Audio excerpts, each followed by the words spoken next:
오늘 마가복음 14장 26절 읽었죠? 짧은 말씀. 이에 저희가 찬미하며 감람산을 올랐다. 누가? 예수님과 제자들.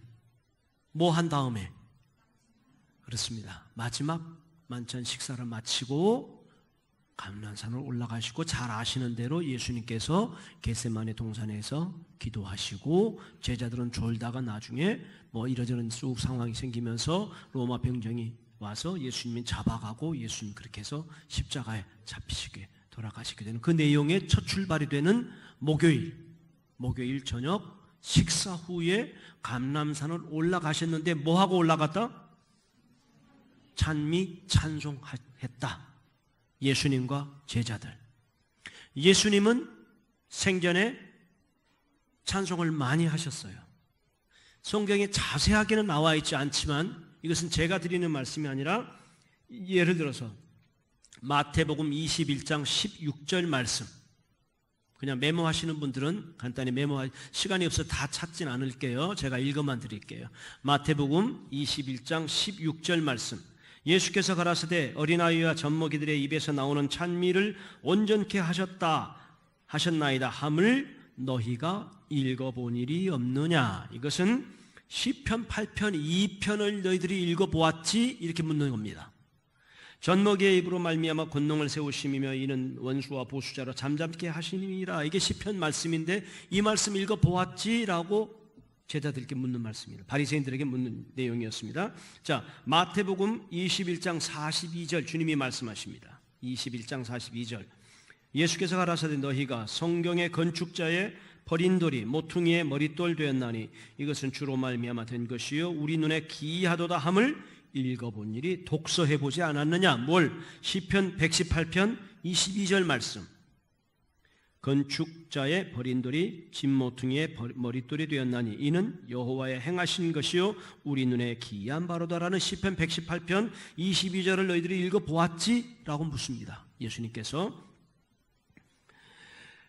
마태복음 23장 39절 너희가 너희에게 이르노니 이제부터 너희는 찬송하리로다 주의 이름으로 오시는 이여 할 때까지 나를 보지 못하리라 하시니라. 이 말씀은 시편 118편 26절 여호와의 이름으로 오는 자가 복이 있으며 우리가 여호와의 집에서 너희를 축복하였도다. 계속해서 이 말씀들은 이거 말고도 많은 예수님의 공생의 중간에 예수님께서 하셨던 여러 가지 상황에서 시편을 지금 언급하고 계시는 내용, 시편을 노래하고 계시는 내용들이에요. 가장 잘하는 예수님이 시편을 말씀하신 거 얘기해 볼까요? 지금 내 마음이 멘망하니 무슨 말하리요 아버지여 나를 구원하여 이때를 면하게 하여 주시옵소서. 대충 기억나시죠? 여호와여 돌아와 나의 영혼을 건지시며 주의 인자하심을 인하여 나를 구원하소서. 시편 6편의 4절을 인용하신 거예요. 더 우리가 잘 아는 말씀이 있습니다. 나의 하나님이여 나의 하나님이여 어찌 나를 버리셨나이까. 어디서 말씀하셨어요 주님이? 어디서? 이 말씀 십자가에서. 시편입니다. 시편 22편 1절 내 하나님이여 내 하나님이여 어찌 나를 버리셨나이까. 많은 부분들을 예수님께서 시편을 가지고 노래하시고 물으시고 대화하시고 가르치시고 하셨다. 자, 이스라엘 사람들에게 시편은 찬송가였다. 시작. 이스라엘 사람들에게 시편은 찬송가였다. 찬송가였다. 시편으로 생각하고 시편으로 기도하고 시편으로 찬양하고 시편으로 탄식하고 시편으로 권면하고 시편으로 회개하고. 이스라엘 사람들은 시편이 예수님처럼 생활 속의 노래였다. 아시겠죠? 심지어는 마지막에 예수님이 어디서까지 시편을 말씀하셔요? 어디서까지? 십자가 위에서조차. 아셨죠? 자, 예수님은 노래하셨다. 찬송하셨다. 가장 확실한 근거는 시편의 여러 말씀들을 예수님께서는 찬송하시고 말씀하셨다.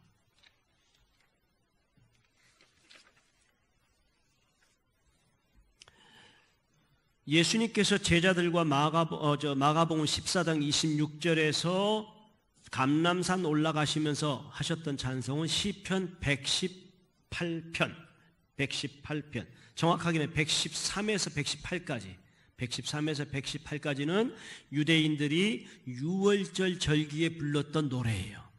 바로 그때가 유월절이었잖아요. 그래서 바로 이 부분을 노래하셨다. 예수님 회당에서 가르치셨죠. 깜짝 놀랐죠. 예? 부모님과 함께 갔는데 예수님이 한참 한 이틀 동안 걷다 보니까 안 보여. 그래서 놀래가지고 부모가 요셉과 마리아가 예수님 찾으러 다시 회당으로 돌아갔어. 성전으로 자꾸 올라갔어요. 그랬더니 거기에서 가르치고 계셨어요. 예수님은 회당에 대해서 굉장히 익숙해 계셨는데 회당에서 불렀던 노래, 찬송, 기도 다 잘 알고 그렇게 생활 속에서 예수님은 사셨다. 아셨죠? 성경에 구체적인 얘기들이 나왔지만은 이런 내용들을 유추해 볼 때 예수님은 시편과 찬송에 아주 익숙하셨다. 자, 그렇게 한번 전제 당연한 그런 내용을 확인하고, 자, 그런데요. 자, 이제 중요한 대목입니다. 더 중요한 우리에게 실질적으로 필요한 대목인데, 자, 우리가 지금 예배당에 와 있습니다. 그렇죠? 예배당에 와서 예배를 위해서, 오후 예배를 위해서 우리 함께 찬양하셨습니다. 맞죠? 아주 은혜가 넘쳤어요. 아주 절로 제가 정말 마음 깊은 곳에 고백을 드리는 찬양을 제가 함께 드릴 수 있었어요. 자, 한번 우리 각자 마음에 손을 얹고 생각해 보십시다. 예배당에서 이렇게 열심히, 이렇게 간절하게, 이렇게 온 마음을 다해 찬양 드리시는데 예배당 나가셔서는 어떻습니까?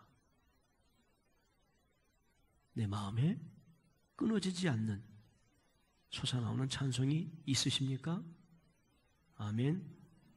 아멘일 수 있기 바랍니다. 이것을 예수님께로 배워야 합니다. 예수님께로 배우자라는 찬송을 배운다라는 말은 예수님께 발성법 배우자가 아닙니다.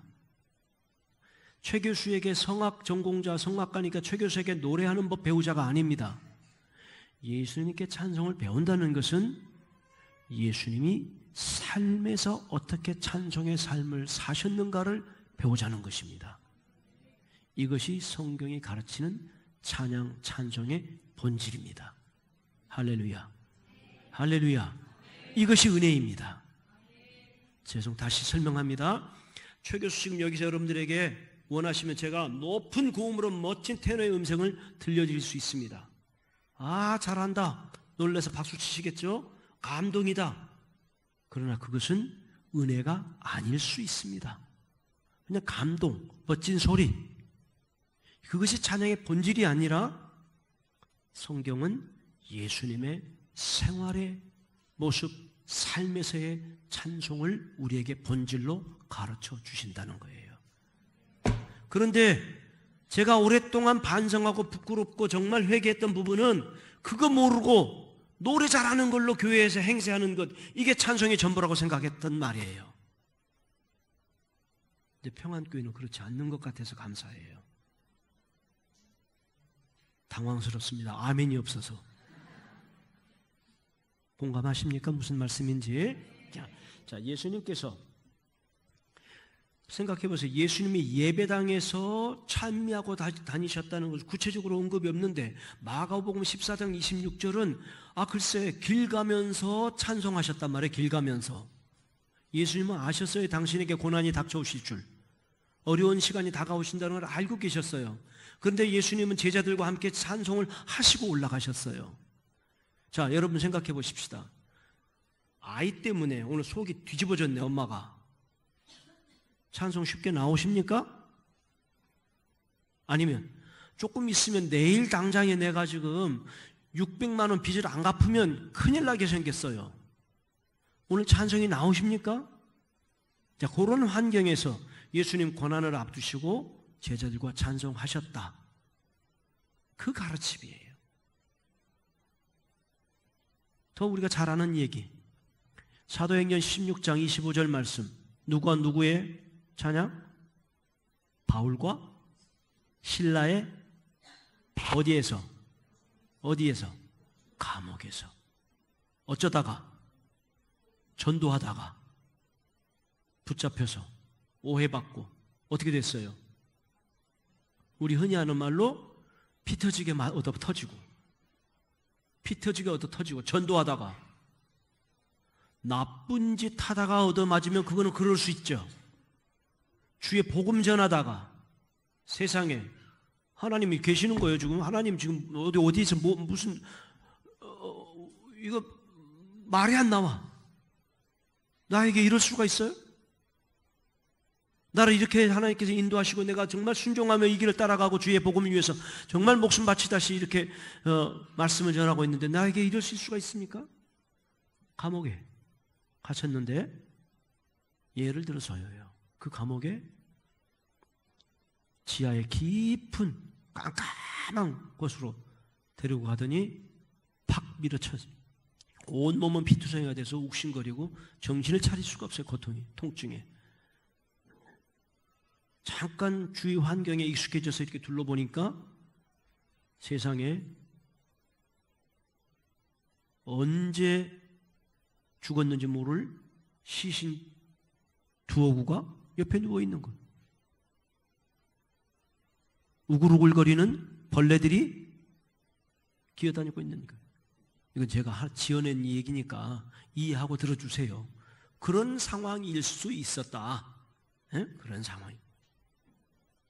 그러니까 바울과 실라는 촌각 바로 잠시 후에 그들의 운명이 어떻게 될지조차도 전혀 예견할 수 없는, 이제 여기서 끝났구나, 여기서 끝났다, 이제 저렇게 포악한 놈들 잘못 만났으니 내 인생이 여기서 끝났구나 하는 불안감이 엄습해오는, 고통과 통증 때문에 상처는 욱신거리고 쑤셔오는 그 상황에서, 또 감옥에서는 추위에 배고픔에 견딜 수 없는 고난이 밀려오는 그 상황에서 언제 노래했어요? 어느 시간에? 한밤중에.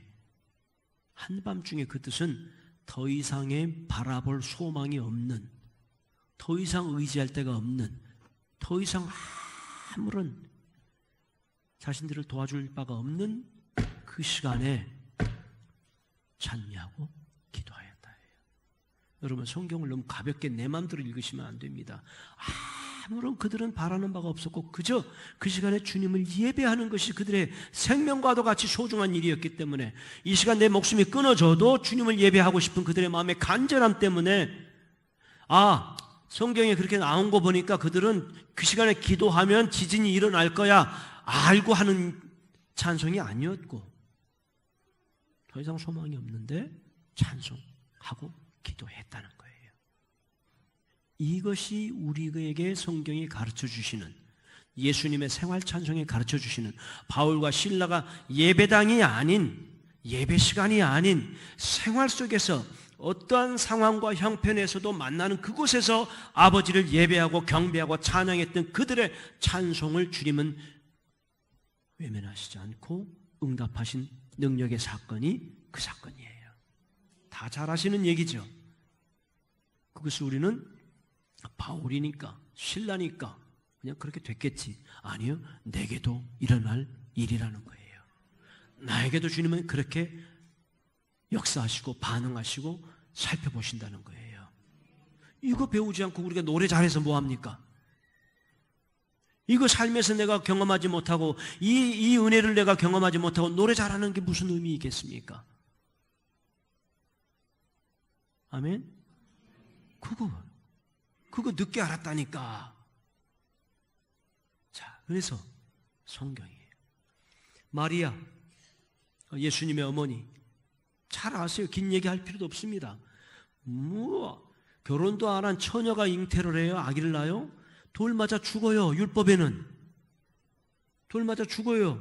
그런데 마리아, 예수님의 어머니, 아멘, 주의 계집종이오니 주의 뜻대로 이루어집니다 라고 믿고, 누가복음 1장 46절부터 보면은 1장 46절 55절까지가 마리아 예수님의 어머니의 찬양이에요.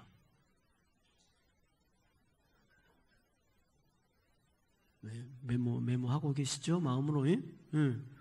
예수님의 어머니가 아가씨가 아기 낳다가 돌 맞아 죽을 그 상황인데도 그거 걱정 안 하고 예언된 대로 당시 자신을 통해서 메시아가 오신다는 그 천사의 말을 듣고도 아멘, 주의 뜻이 이루어지소서라는 그 고백과 함께 찬송한 내용이 누가복음 1장 46절 55절이에요. 하나님은 우리에게 하나님이 원하셨으면 성경 안에 굉장히 멋진 음악, 아름다운 음악, 놀라운 찬란한 장엄한 은혜를 넘치는 가슴을 후벼내는 찬송을 주셨을 것이에요. 그러나 주님은 성경을 통해서 노래 악보 가락은 하나도 주시지 않았어요. 빨리 아멘. 아멘. 근데 뭘 주셨어요? 찬송의 가사는 주셨어요. 가사. 아멘. 그럼 우리 찬송 잘 하시려면 그 성경의 노래 가사를 잘 아시는 게 도움 되겠죠? 네. 누가복음 1장 46절에서 55절 어머니 마리아의 노래 아셨죠? 또 제사장 사가랴 요한의 세례 요한의 아버지 사가랴의 노래 2장 29절 늙은 종 시므온의 한 예루살렘의 한 늙은 종 이름 없던 사람 그런데 그도 성령이 충만하여서 아버지의 그 예언을 기다리던 한 늙은 종 누가복음 2장 29절 이것도 노래 가사. 성경에는 음악은 없어요. 음악은 성경에는 가사가 많아요. 시편이 전부 다 가사예요. 근데 시편이 찬양만 있는 게 아니라 탄식도 있더란 말이야. 탄식도. 탄식. 주님 앞에서 가슴을 토해내는 이 삶의 정말 창자가 끊어지는 슬픔의 노래를 부르는 것도 찬양이라고 시편에 실어놨더라 이 말이죠. 여러분 그런 일들 겪으실 때 없으세요? 우리는 다 좋은 일만 있던가요? 아니에요. 맞습니다. 창자가 끊어지는 상황에서도 노래합시다. 주님께 나의 마음을 토로하고 찬양합시다. 그게 성경이 가르쳐 주시는 정신이에요. 할렐루야. 그만큼 주님은 우리를 사랑하셔요. 그러한 고통과 아픔의 상황까지 나를 끌고 가지만 그것이 나를 내치시는 주님의 뜻이 아니라 그 일을 겪고서라도 내가 너를 나의 것으로 삼겠다라고 주님의 정말 뭐라고 할까요? 끈질긴 주님의 사랑이에요. 끈질긴 주님의 마음이에요. 성경은 그렇게 우리를 찬송을 가르치고 있습니다. 다시 예배당에서는 당연히 마음을 다해서 예배에 집중하고 찬양을 가슴 뜨겁게 불러드려야 되지만 그것이 그런데 이 예배당의 찬양은 삶에서 일주일 7일 동안 하루 24시간 늘 마음으로 찬양하던 그 삶의 찬양의 엑기스, 그 삶의 찬양의 진수를 예배당에서 드리는 거예요. 아셨죠? 그런데 예배당에서는 많아. 근데 삶에서는 없어. 그건 하나님이 다 알아. 아니야, 나 듣기 싫어. 너 거짓으로 하는 거 내가 듣고 싶지 않아. 아모스에 나와 있는 너희들의 헛된 주절거림 제발 그쳐라. 내가 다시는 듣지 않겠다. 이사야 43장 21절 한번 찾겠습니다. 우리가 너무 잘 아시는 말씀. 43장 21절 말씀, 22절 두 말씀입니다. 43장 21절, 22절 우리 한 목소리로 한번 천천히 읽어보겠습니다. 21절 43장 자 시작.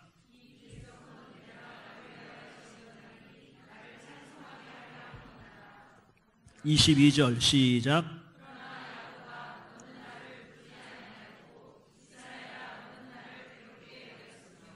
자, 우리가 찬양, 찬송 얘기할 때는 21절만 많이 읽어 거의, 그렇죠?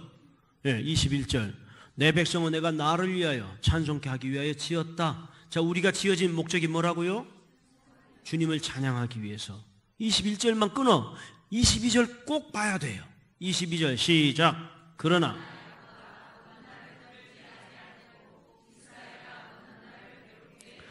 야곱아 이스라엘아, 그것은 우리야. 야, 너 누구 김집사 누구 저 우리에게 주시는 말씀인데 너는 나를 부르지 않았다. 주님 삐지셨어요. 금방 한 절 만에. 너 나에게 실증 냈더라. 이 세 번역 성경은 오히려 나에게 실증을 느끼더라, 이 말씀을 주셨어요. 이렇게 돼 있어요, 표현이. 자, 여기서 부른다 뭐냐면 이것은 외친다, 울부짖다의 뜻이에요. 소리쳐 부르다 뜻이에요. 그러니까 아까 말한 대로 창자가 끊어지는 상황에서는 너 딴짓하더라, 그 말씀이에요. 내가 너한테 기쁠 때, 즐거울 때, 잘 돼갈 때 찬양하는 거 많이 들었어, 좋았어, 고마워. 그런데 내가 조금 고난을 겪게 했더니 너 딴짓하더라. 그래서 너희 마음에 내가 삐졌다, 그 말씀이에요, 주님. 이해되십니까?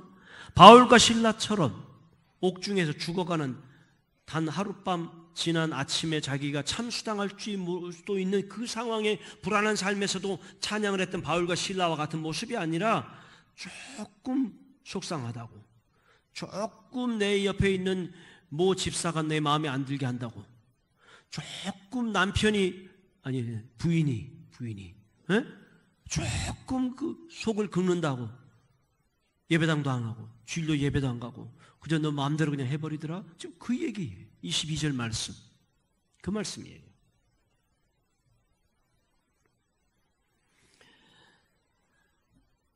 교회 역사를 쭉 살펴보니까 찬양에서도요, 바리새인적인 찬양이 득세하던 때가 있었어요. 득세. 제 인생에, 제 삶에 상당히 많은 부분이 바리새인처럼 음악 우월주의에 빠져서 좋은 음악이 찬양의 전부라고 생각했던 아주 무임했던 시간들이 많았어요. 교회 음악의 역사에서도 보면은 바로 그거예요. 엘리트, 율법주의적 음악이 득세하던 때가 많았어요. 그런데 교회 음악사에서는 이거 다 폐기 처분합니다. 심지어는 카톨릭도 옛날에는 얼마 전까지입니다. 1960년 바티칸 공회가 시작됐던 그때까지는 조선 땅에서도 성당에서는 라틴어로 노래를 불렀었어야 돼요. 온 세계가 라틴어로 불렀었어야 돼요. 그건 무슨 말인지 알았겠습니까? 생각해 보세요.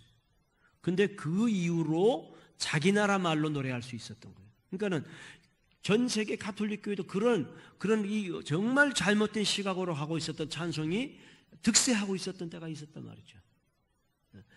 이런 경우가 있어요. 제가 정말 이 찬양대에 가르치다 보면은 우리 찬양대원들이 노래하는 모습이 너무 마음에 안 들어. 그래서 대원들을 혼내켜요. 때로는 물론 그런 필요할 때가 있겠지만, 이건 뭐 마치 내가 뭐라 할까요?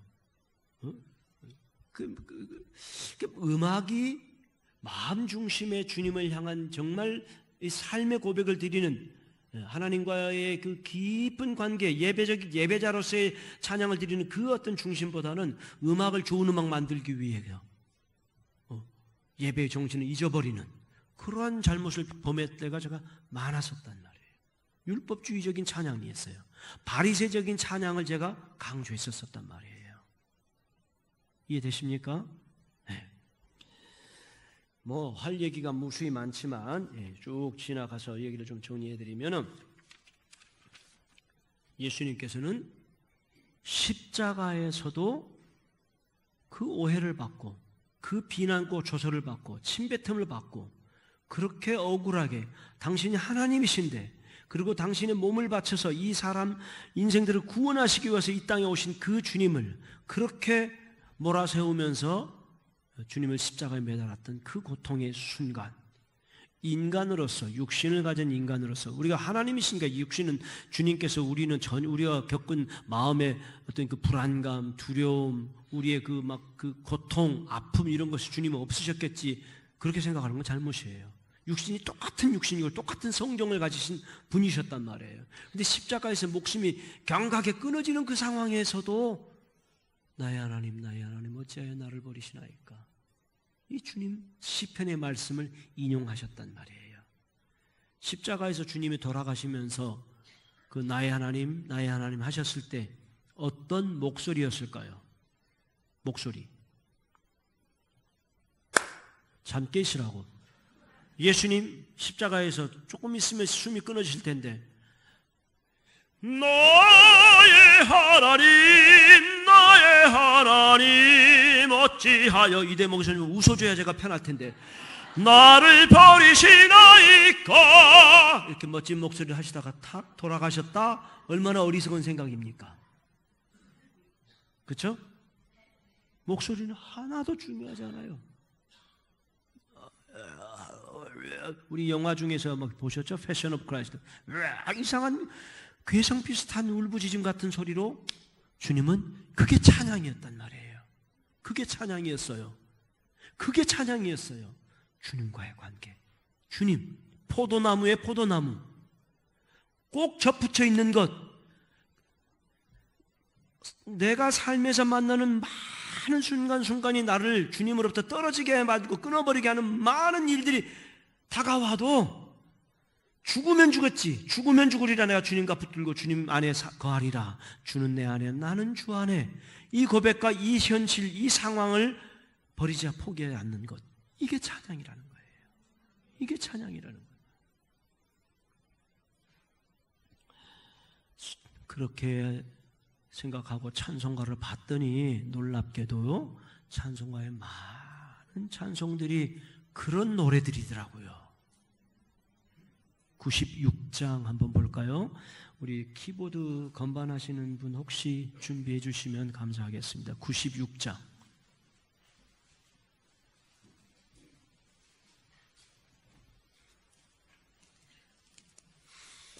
자, 예수님은 누구신가?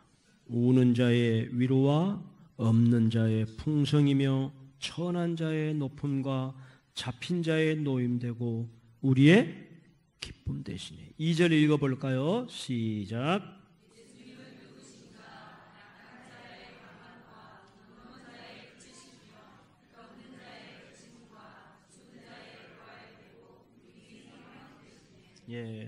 예수님은 누구신가? 추한 자의 정함과 죽을 자의 생명이며 죄인들의 중보와 멸망자의 구원되고 우리 평화 되시네. 4절.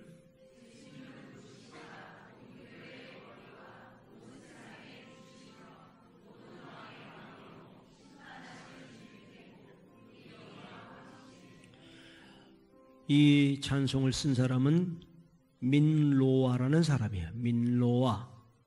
우리나라 이름 같지 않죠?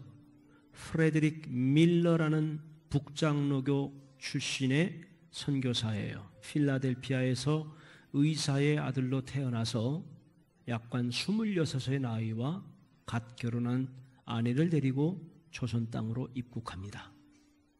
26. 이 민로아를 통해서 서울의 경신학교가 설립됩니다. 민노아는 기록상으로 지금의 충북 지역을 최초로 선교한, 충북 지역에 들어가서 처음 복음을 전한 사람으로 전해집니다. 민노아는 우리 민족 지도자 도산에게 전도하고 도산의 신앙을 가르쳐서 주일학교 교사가 되도록까지 이끌어준 사람이기도 합니다. 민노아는 그렇게 선교 활동을 했지만 이 밀러 선교사는 젊은 26의 나이인데도 조선 땅에 입국해서도 6년 동안 아이가 없었습니다. 주님을 뜨겁게 사랑하던 선교사는 주님이 주시지 않는 이 태 열어주시지 않는 것 때문에 많이 기도하고 기도했습니다. 6년 만에 주님이 아이를 주셨습니다. 너무 기쁘고 감사해서 1년 남짓 엄마의 뱃속에서 기도로 감사로 키우다가 출산했습니다. 안타깝게도 아이가 8개월 만에 세상을 떠납니다. 그리고 여러분 잘 아시는 서울의 마포구 합정동 외국인 양화진 묘지에 묻습니다. 부인 선교사가 큰 충격을 받습니다. 굉장히 마음에 큰 충격을 받고 헤어나지 못합니다. 조선 땅이 당시에 어떤 환경이었을지, 의사의 아들이었으면 제법 유복한 미국 생활을 하다가 넘어왔을 것입니다. 겨우 몸을 추스리고 있다가 주님이 첫 아이가 죽은 지 3년 만에 둘째를 주셨습니다. 너무 감사해서 10달 동안 엄마 뱃속에서 정말 기쁨과 감사와 기도로 잘 키우다가 출산했습니다. 하루 만에 주님이 데려가셨습니다. 얼마 후에 부인마저도 세상을 떠났습니다. 세 가족이 양화진에 묻혔습니다. 조선의 지인들이 너무너무 어처구니 없는 고통을 받는 이 민노아 선교사에게 묻습니다. 당신이 전하는 예수라는 신은 도대체 누구시오? 당신이 전하는 예수가 누구길래 당신이 이렇게 고통스럽게 당신을 이런 삶을 살게 한답니까? 선교사는 대답 대신에 글을 씁니다. 이 시가 그의 시입니다.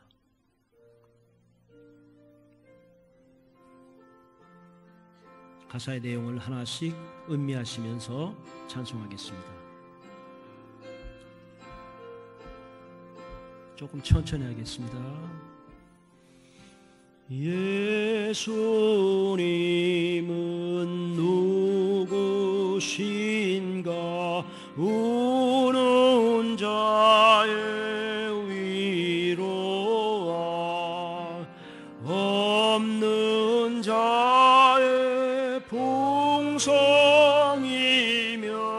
천한 자의 높음과 잡힌 자의 노임 되고 우리 기쁨 2절은 여성분들만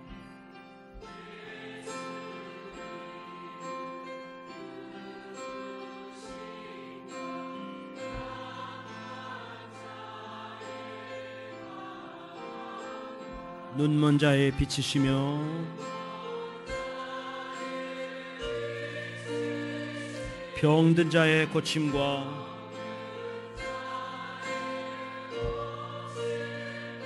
죽은 자의 부활되고 우리의 생명이 되시고. 네, 감사합니다. 2절 가사를 보십시다. 제가 조금 전에 그분의 삶이 어떠했는지는 말씀드렸죠. 예수님은 누구신가? 약한 자의 강함과 눈 먼 자의 빛이 되시는 분. 그런데 가사가 그 다음은요, 병든 부인, 무슨 병인지도 모르고 죽어간 내 핏덩이들, 그들에게 고침이 되셨습니까? 그러나 그들이 죽었지만, 이 땅에서 육신은 장막은 끊어졌지만 부활하심을 믿고 우리 주님이 우리의 생명이 되심을 고백한 노래입니다. 우리 3절을 남성분들이 불러보겠습니다.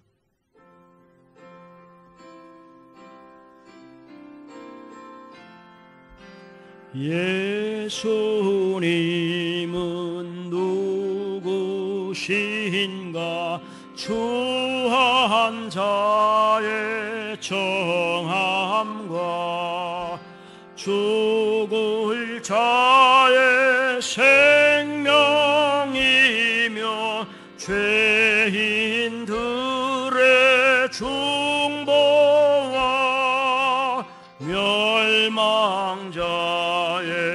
구원되고 우리 평화. 4절을 다 같이 하겠습니다.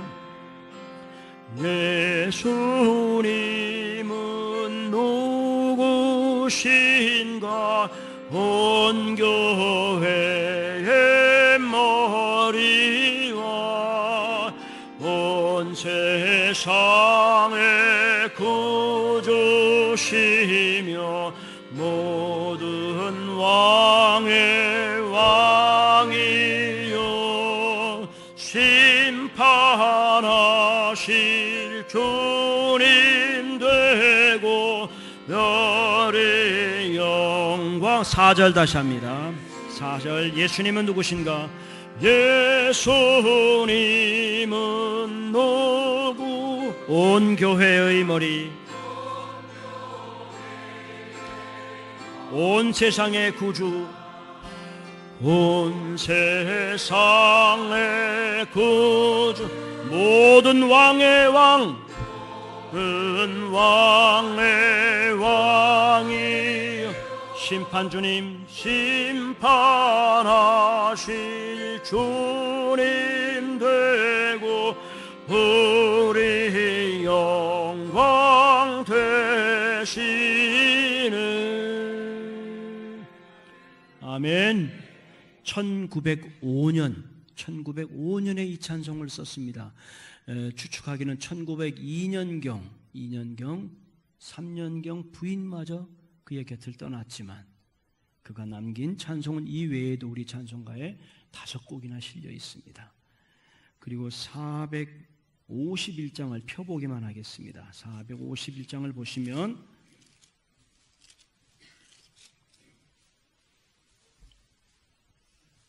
예수 영광 버리사, 이 민노아 선교사의 찬송입니다. 예수 영광 버리사 사람 되신 것 보고, 영광을 버리셨어요. 하나님이셨지만 버리시고 사람의 몸으로 오셔서 나도 그러면 너도 고난 당하지만 어떻게? 길이 참아라. 2절 시작. 예수 친히 십자가 지고 가신 것 보고 너도 주의 십자가. 그래야 우리가 주님의 자녀예요. 그래야 우리가 주님의 제자예요. 좋은 것만 취하고 고난과 아픔과 희생은 그거 주님 원치 않으세요.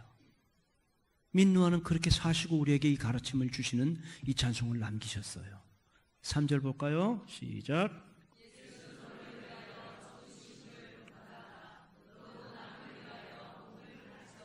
내가 먼저 희생하자.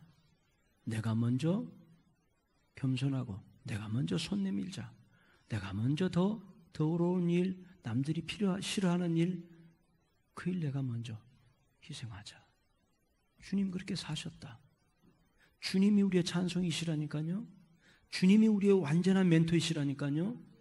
최 교수가 아니에요. 세상의 TV에 나오는 화려한 쇼가 아니에요. 주님은 성경 말씀을 통해서 우리에게 완전한 찬양의 완전한 선생님으로 우리에게 오셨는데 왜 그걸 모르고 말씀을 멀리하고 다른 곳에서 선생님을 찾으십니까? 우리에게 주시는 교훈이에요. 4절 시작.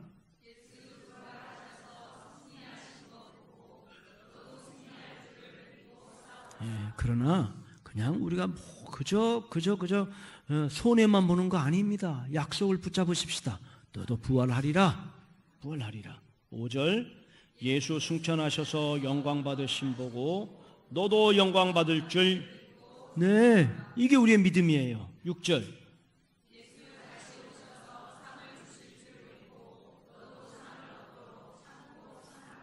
우리가 연약하니까 주님은 자꾸 약속을 주세요. 상도 줄 거야. 부활도 주님께서 다 갚아주실 거야. 약속 주세요. 할렐루야. 당당히 우리 믿고 나갈 수 있습니다. 우리 약하지 않습니다. 549장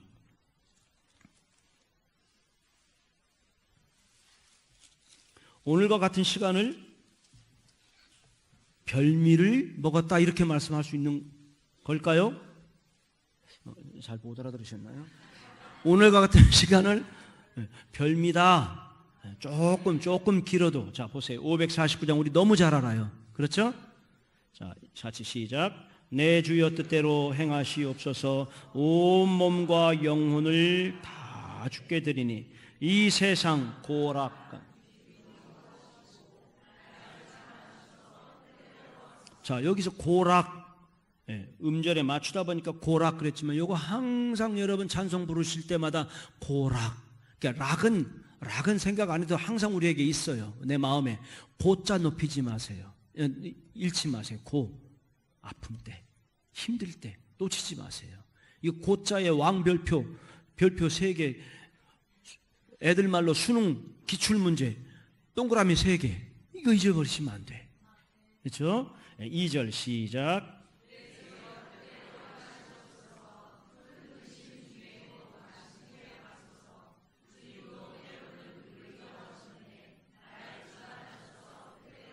우리가 주님 따르겠습니다. 주님 따르겠습니다. 주님은 나의 주인이십니다. 나의 왕이십니다. 고백하고 늘 노래하는데 막상 그걸 증명해 보여야 될 상황이 오면 슬그머니 우리들의 모습이 아니었을까. 주님도 때로는 울기도 하셨어요. 큰 근심고, 아까 이사야 43장 22절 말씀, 22절, 부르지 않았다. 고통의 때로 너는 나를 외면하더라. 내 앞에 있지 않더라. 고통의 때에 가니까 너는 나를 떠나더라. 이 말씀이에요. 아니요, 고락간 근심 중에도 주님 앞에, 주님을 떠나지 말고 코람되어 주님 앞에 머무는, 무릎 꿇는 그 시간, 이게 우리의 찬송이라는 거죠. 3절 시작.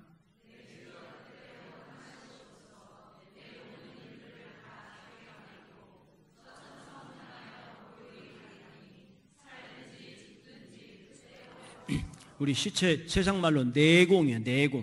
내공에 있는 사람은 웬만해서는 흔들리질 않아요. 이분이 그래요. 내 모든 일을 다 주님께 맡깁니다. 천성을 향하여 흔들림 없이 뚜벅뚜벅 제 길 가겠습니다. 그거예요. Mein Jesus, wie du willst. 내 주여 뜻대로. 이 시를 쓴 벤야민 슈몰크 목사는 1704년에 이 시를 썼는데, 여러분 아실 거예요. 30년 전쟁이라는 게 있었어요. 유럽에, 독일을 중심으로 1618년에서 48년 동안, 30년 동안 종교개혁이 일어나고 나니까 카톨릭이 이 새로 생겨난 이 개신교도들을 살육을 하는, 핍박하는 그 전쟁이 30년 동안 유럽에 또 독일을 중심으로 있었단 말이죠. 그때 흑사병, 얼마나 심한 질병이었는지, 그때는 약이 없으니까 한 마을의 절반 3분의 2가 죽어갔다, 그런 기록들이 있는 것이. 실제로 1200만인가 1600만이었던 독일 국민이 절반으로 줄었다, 그 시기가 바로 그때입니다. 그런데 전쟁이 끝나고 조약에 따라서 카톨릭과 루터파는 지역별로 나뉘어져서 주도적인 감독하에 선교를 허용하는 그런 조약이 있었는데, 이 슐레지언, 슈몰크 목사가 부임했던 슐레지언은 캐톨릭이 승리했던 지역이었고, 본인은 개신교 루터파 목사였기 때문에 캐톨릭 주교의 지시와 감독 관리하에만 선교가 가능했던 그 시기예요. 혼자서 호롤단신 슐레지언 허락된 곳으로 갑니다. 혼자서 35개 마을을 목회를 해야 되는 그런 환경이었습니다. 조금 놀래보세요. 35개 마을. 그런데 혼자서 사모님과 함께 한 번 떠나면, 사택을 떠나면 몇 날 며칠을, 몇 달을 돌아다녀야 다 다니지도 못하고 절반이나 다니고 집에 돌아오는 그런 상황이었어요.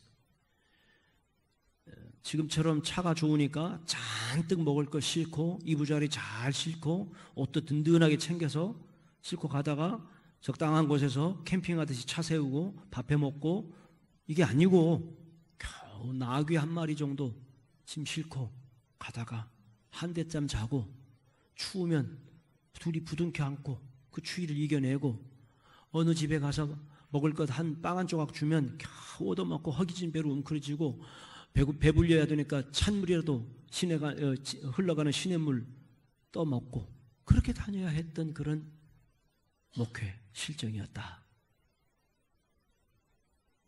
35개 몇 개 마을을 지나고 몇 달 만에 집에 돌아옵니다. 그때는 콘크리트 벽돌 없었으니까 사택이 목조주택이었다. 감이 잡히시는 대로 돌아와 보니 목조 사택이 불에 홀라당 타버렸더라. 사택만 불타면 좋은데 어린 아들 둘을 두고 갔어요. 놀래서 집안을 뛰어들어가 아이들을 찾습니다. 찾아냅니다. 두 아들이 부둥켜 안고 숫덩이가 되어 있습니다. 정신을 잃습니다. 몇 날인지 며칠인지 얼마나 시간이 지났는지 모를 만큼 울부짖습니다. 정신을 잃었는지 꿈을 꿨는지 모릅니다. 머릿속에 환상이 나타납니다. 주님이 나타나십니다. 주님이 기도하고 계십니다. 정신 차려보니 주님의 땀이 피가 되듯이 기도하는 고난의 기도, 겟세마네 기도를 하시는 주님이 보입니다. 슈몰크 목사는 정신을 차립니다. 그렇지, 주님도 때로는 울기도 하셨구나. 주님도 그렇게 사셨는데 하고 정신을 차리고 그의 신앙을 추스리고 마음을 추스려서 쓴 노래입니다. 2절만 우리 불러보겠습니다. 2절만 부릅니다.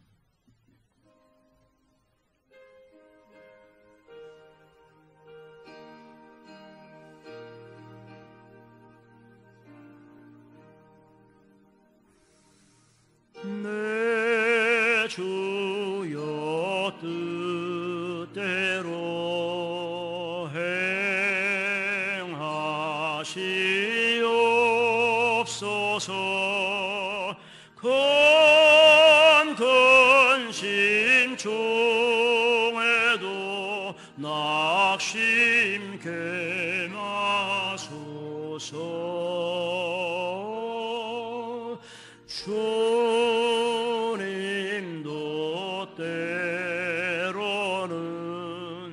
울기도 하셨네. 날 주관하셔서 뜻대로 하소서. 아멘. 아멘. 그냥 오늘 새로 괜찮은 별미를 드셨는지 몰라요. 그런데 입맛에 한번 싹 들어온 음식 잘 드시고 그 다음에 잊어버리면 아무 의미가 없습니다. 이것은 최 교수가 드리는 얘기가 아니고 성경 말씀이 우리에게 약속하신 내용의 말씀입니다. 찬양은 삶입니다. 주일날 교회에 오셔서 예배당 오셔서 부르는 찬송은 절대 전제되어야 될 것이 7일 동안 내 삶의 노래가 엑기스로, 핵심으로 그 중에서 골라내진 노래가 불려지는 그 노래가 주님이 받으시는 노래가 된다는 거예요. 그렇게 노래의 그 찬송을 바울처럼, 신라처럼, 예수님의 어머니 마리아처럼 새 가족을 조선 땅에서 이국에서 보내야 했던 민노아 선교사처럼, 슈멀 구목사처럼, 아니면 우리들도 바로 그런 자리에서 주님을 그렇게 노래하고 끝까지 주님을 붙들고 끝까지 놓치지 않는 삶의 노래가 주님 앞에 드려줄 수 있기를 바랍니다.